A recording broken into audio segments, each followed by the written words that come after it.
So my husband and I got married right before the pandemic, and we wanted to take 2 years just to enjoy our married life and, just have a good time before we decided to, we wanted to have a child.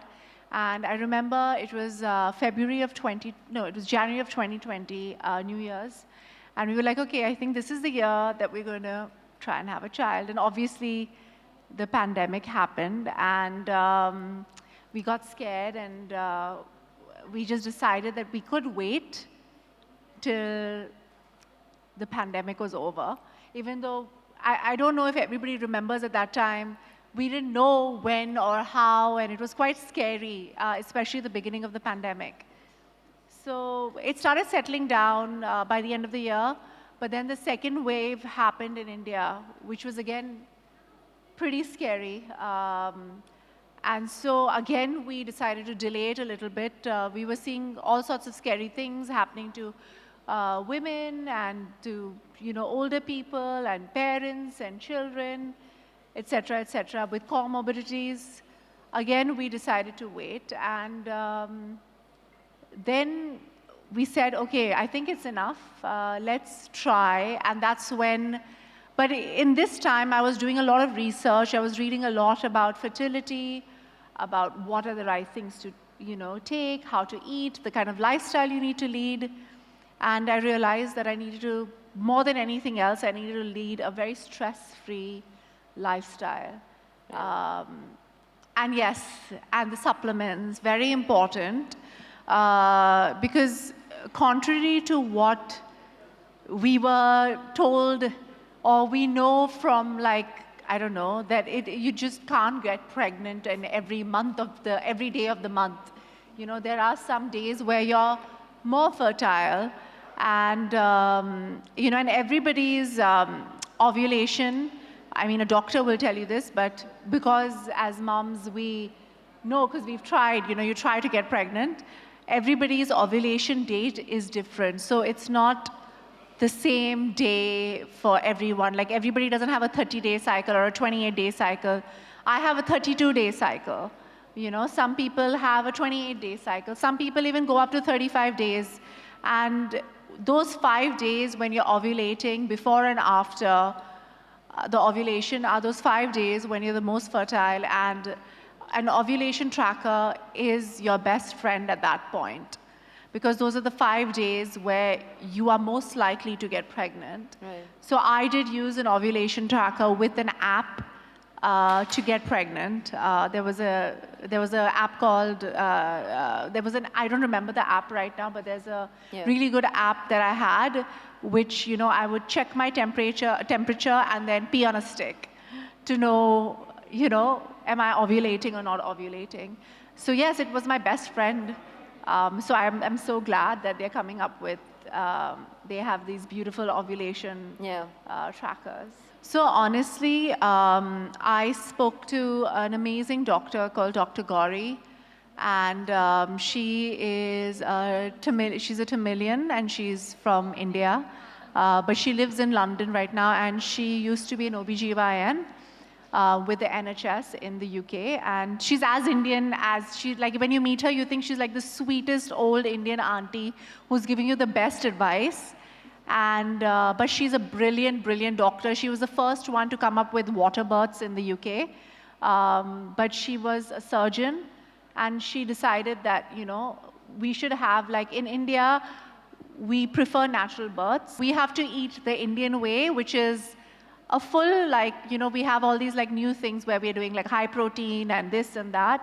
She's like, you just have to eat a balanced anti-inflammatory diet, which is basically Indian khana, which is, roti, bhaji, dal.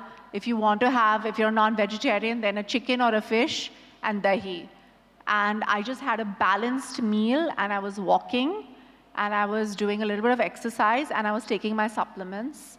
And just being simple and not going crazy on crazy diets really helped my health, and I had a great pregnancy. And we saw that. Yeah, I had a great pregnancy. I put on a lot of weight, But I had a great pregnancy, and because I just kept it easy and simple, and I wasn't eating sugar or like the goand ke laddus and all of that your moms give you. I was just eating normal khana. Delivered my baby, and he was in my arms. I think it was one of the best things that I felt, because you have this like euphoria as well, especially after you deliver. I had a natural birth, mostly drug-free as well. So it was an amazing moment because my husband was next to me, and my doctor was one of my mom's close friends, and I'd grown up with her. And so I just people who I loved were around me, and then my parents were there, and my sister was there, and my in-laws were there, and it was just the best moment of my life. I think it's life-changing, right, when you have a child.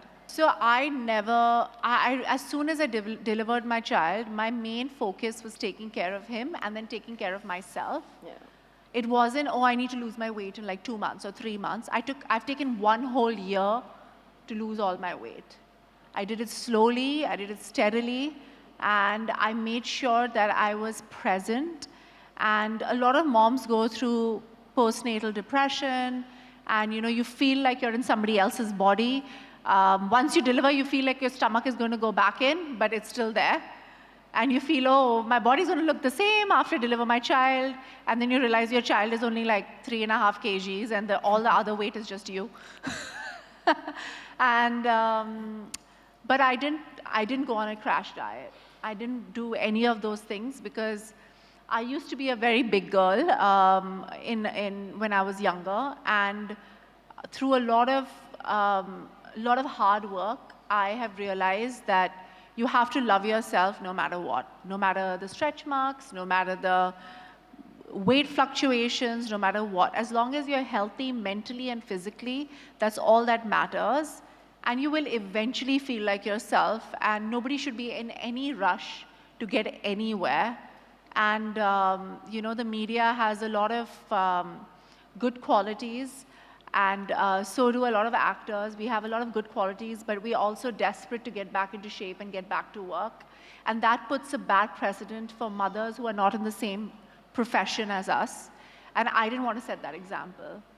I was like, it doesn't matter, I will be photographed no matter what size I am after my pregnancy. So I did a couple of events, and I didn't shy away from my size. I didn't shy away during my pregnancy when I gained that weight. And I gained that weight because, I don't know, some people gain that weight. I wasn't eating anything extra. So it's just, some people don't gain any weight during pregnancy. They gain like 6 or 7 kgs, but some people, my mom gained 25 kgs with each child.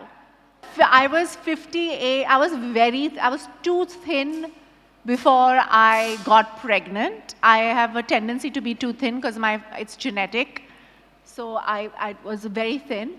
Right now I'm still like around 8-9 kgs more than, I think, I didn't have high blood pressure, I didn't get gestational diabetes, I didn't have preeclampsia, I didn't have any of those things. And I started off, I'm like almost 5'11". I started off very, very thin.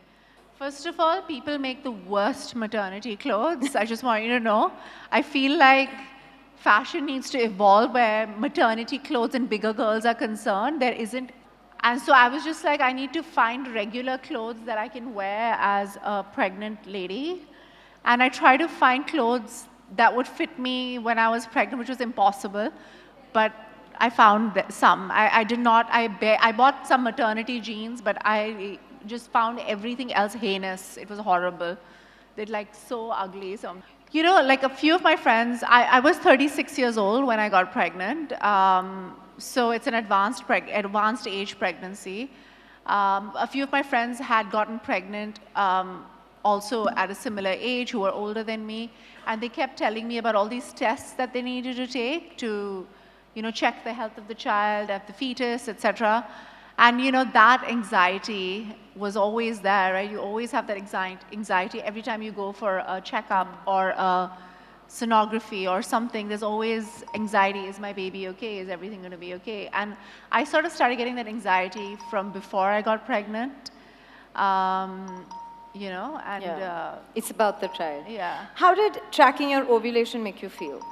You nervous? I mean, it's stress-free because you're not guessing when you're supposed to have sex, you know? Yeah.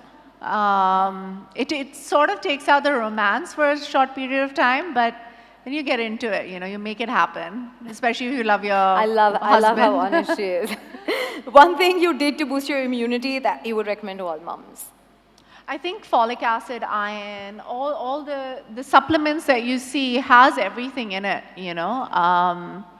I would suggest, is there omega in it as well? Yeah. Yeah, and so there's nothing that's not there in it. Right. So supplementing with a good balanced diet is what you need. And drink lots of water, always. One thing that came to your mind when you saw the 2 lines on the rapid detection kit. Well, I was quite excited. I remember it was Christmas. It was on 25th of December, I found out I was pregnant. It was special. And the weird thing was my husband had COVID at that time. So we were sleeping in 2 separate rooms.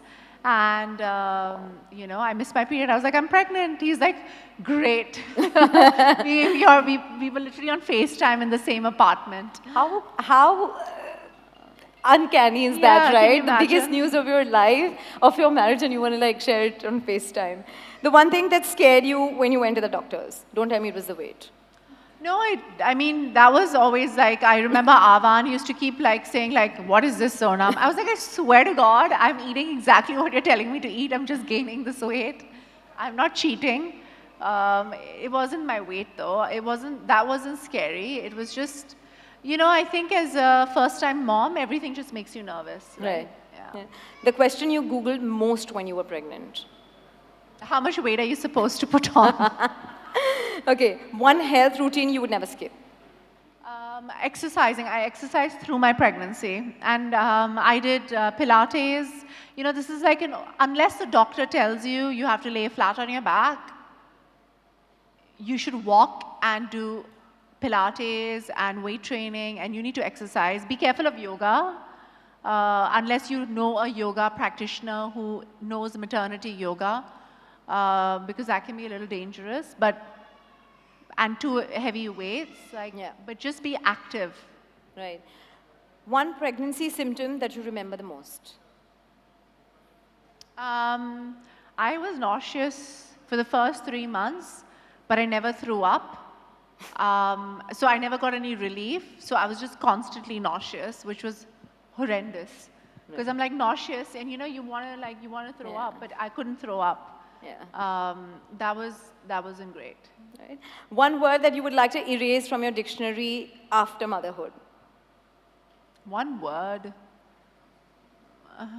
No, I mean, there isn't really any such word. I can't think of anything right now. 9 months in or 9 months out? The easier phase. 9 months in, guys. How many people agree? 9 months in. Oh, man. Who is better at changing diapers, you or Anand? Definitely me. Okay. Who is better at putting the baby to sleep, you or your partner? Me. Okay. The first person I called to share the good news, and now I know the answer, it was Anand. But no matter what, the first thing my child said was Dada. He did not say Mama, no matter what I was doing for that child. Yeah. He's obsessed with his father, huh? Playdates or girls' night out, the easier ones to plan? I think they're equally difficult because a lot of my friends are moms now, and we all like to get into bed by 10. So you cancel in on plans, okay guys, I can't come in today. Or you're waiting for girls to cancel plans. Who else waits for their friends who say, nahi hoga? I just want everybody to know my child has just, after a year, started sleeping through the night, okay? So I had no night plans for I don't know how long. Okay, last one. Yeah. Baby monitor or shoot monitors, the one you check more often now? The baby monitor. It's going to be a while till you give up on that one. No, I think the shoot monitor I never checked in the first place because I had an amazing team, who takes care of me. I've had the same team since I joined this film industry.